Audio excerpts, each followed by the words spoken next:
بسم اللہ الرحمن الرحیم۔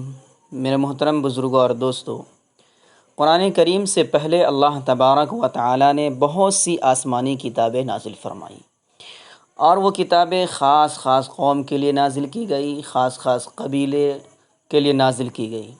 لیکن قرآن کریم کو اللہ تبارک و تعالی نے عجیب و غریب عالمگیر معجزہ کے ساتھ پورے عالم انسانی کے لیے ہدایت بنا کر نازل فرمایا، جس کو اللہ تبارک و تعالی نے قرآن کریم کے اندر جگہ جگہ نہایت حسین تعبیر کے ساتھ بہترین انداز میں ارشاد فرمایا۔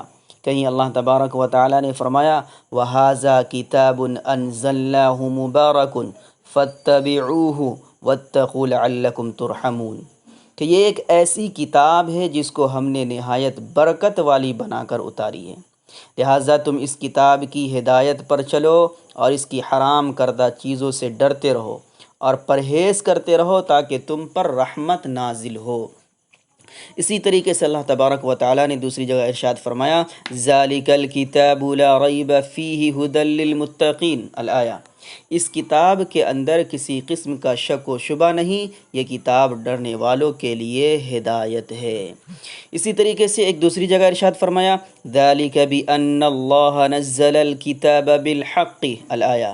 یہ اس واسطے ہے کہ اللہ تعالیٰ نے قرآن کریم کو حق اور سچائی کے ساتھ نازل فرمایا۔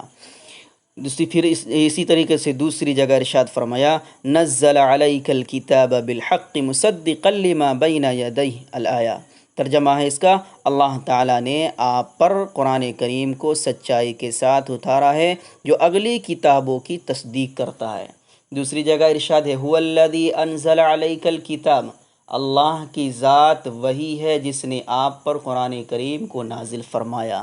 تو میرے محترم بھائیوں، اللہ تبارک و تعالی نے جگہ جگہ پر قرآن کریم کے مقصد کو، کہ قرآن کریم کو اللہ تبارک و تعالی نے کیوں نازل کیا، اس کے مقصد کو بیان کیا، اس کی وجہ کو بیان کیا کہ اللہ تبارک و تعالی نے قرآن کریم کو، اس کا خلاصہ یہ ہوا تمام آیتوں کا کہ قرآن کریم اللہ تبارک و تعالی نے دنیا میں بسنے والے ہر انسان کے لیے ہدایت کا ذریعہ بنایا۔